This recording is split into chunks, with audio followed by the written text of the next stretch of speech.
प्राचीन भारत, कक्षा 11, अध्याय 1, भारतीय इतिहास का अध्ययन।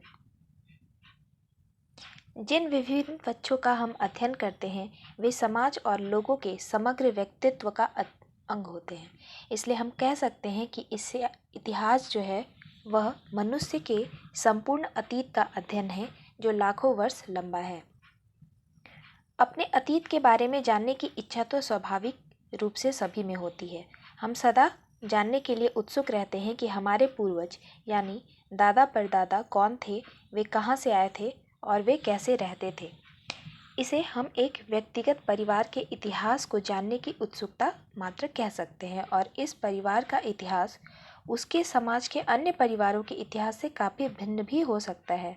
किंतु जब हम यह अध्ययन एक व्यक्तिगत परिवार से बाहर संपूर्ण समाज के बारे में होता है तो यह एक अत्यंत भिन्न रूप ले लेता है।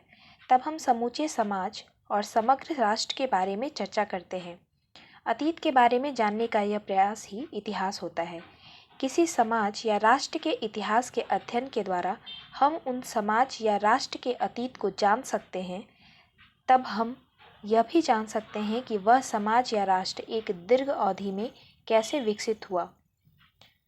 कुछ इसके जो है वो कुछ पहलू हैं, जैसे उन्होंने खेती करना कैसे शुरू किया, धातु का प्रयोग कब प्रारंभ किया, कताई बुनाई धातु कर्म कैसे विकसित हुआ।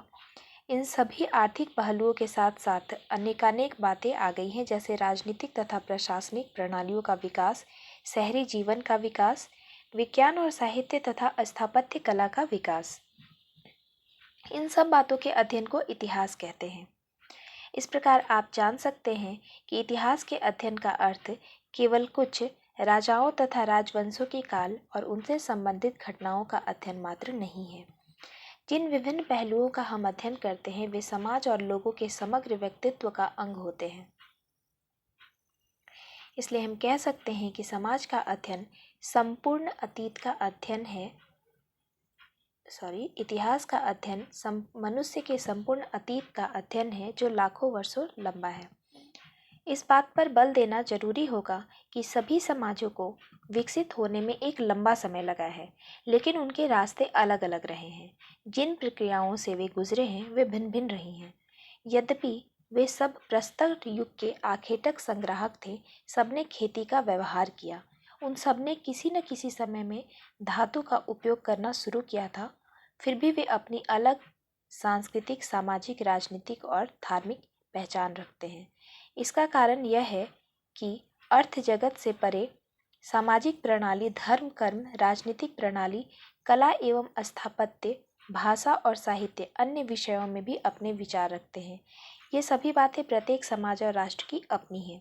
इसलिए इतिहास का अध्ययन लोगों, समाजों और राष्ट्रों को समझने में सहायता करता है और अंततः संपूर्ण मानवता को पहचान और अपनत्व का भाव मिलता है। बहुत से लोग, जिनमें कुछ अग्रणी वैज्ञानिक और राजमर्मज्ञ भी शामिल हैं, यह प्रश्न उठाते हैं कि इतिहास का अध्ययन क्यों किया जाए।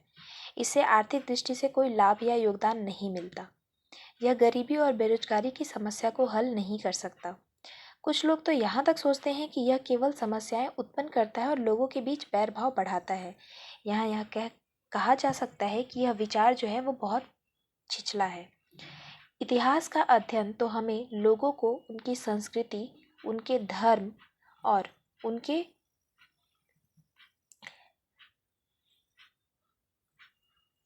उनकी सामाजिक व्यवस्था को जानने, समझने और आदर करने में सहायता करता है। इतिहास का अध्ययन हमें अतीत से वर्तमान और भविष्य के लिए सबक लेना भी सिखाता है। यह हमें उन गलतियों को दोहराने से रोकता है जिनके कारण हमें अतीत में युद्ध जैसी अनेक मानव निर्मित विपत्तियों और घोर आपदाओं को झेलना पड़ा। इतिहास हमें यह बताता है कि उन बुराइयों को कैसे नज़रअंदाज करें जिन्होंने समाज में समस्याएं खड़ी कर दी थी, और उन बातों का कैसे अनुसरण करें जिनसे समरसता, शांति और समृद्धि को बढ़ावा मिलता है। उदाहरण के लिए 2000 वर्ष से भी अधिक पहले अशोक ने अपने 12वें शिलालेख में समाज में समरसता और शांति, समृद्धि बनाए रखने के लिए निम्नलिखित उपाय और व्यवहार अपनाने का आग्रह किया था। उन बातों को बढ़ावा दिया जाए जो सभी धर्मों के मूल तत्व हैं। सभी धर्मों की एकता के भाव को बढ़ावा दिया जाए और इसके लिए वाचा गुटी अपनाई जाए, यानी अन्य धर्मों और पंथों की आलोचना से बचा जाए। धर्म सभाओं में सभी धर्मों के प्रतिपादकों का समवाय हो, यानी उन्हें एक साथ लाया जाए और अन्य धर्मों के ग्रंथों का गहन अध्ययन किया जाए, जिससे कि बहुश्रुत हो सके, यानी भिन्न भिन्न धर्मों के ग्रंथों का ज्ञान प्राप्त किया जाए। इतिहास लोगों को उनकी पहचान देता है। अतीत के अध्ययन का यह अर्थ नहीं है कि अध्ययनकर्ता अतीत में जीता है, बल्कि वह अतीत के साथ जीना सीख लेता है। इतिहास कोई ऐसी चीज नहीं है जिसे हम अस्वीकार कर सकें या जिसका परित्याग कर सकें।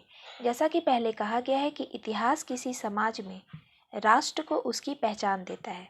इतिहास के इसी अध्ययन के आधार पर ब्रिटिश इतिहासकार A.L. बासम 1914 से 1986 ने अपनी पुस्तक the wonder that was India में लिखा है, अपने इतिहास के अधिकांश कालों में भारत यद्यपि एक सांस्कृतिक इकाई बना रहा,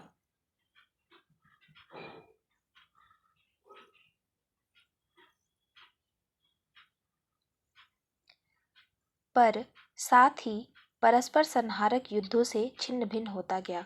राजतंत्र के मामले में उसके शासक धूर्त और अनैतिक थे।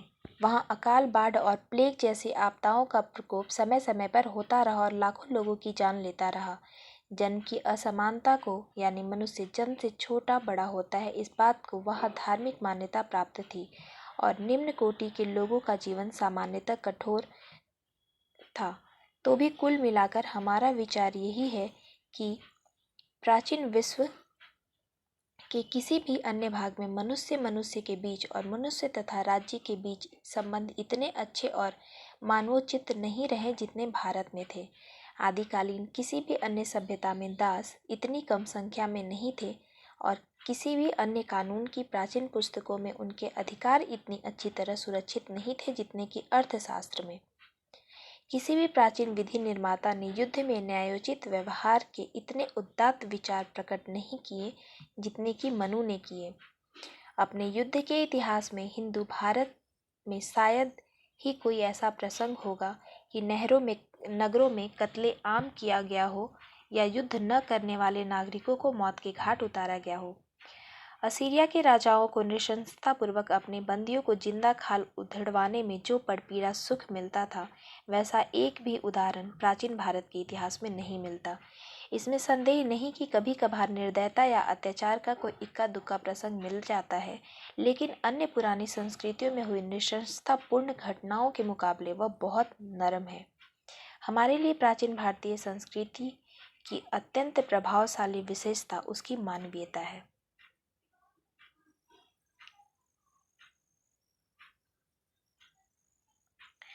हमारा प्रथम अध्याय यहीं पे समाप्त होता है।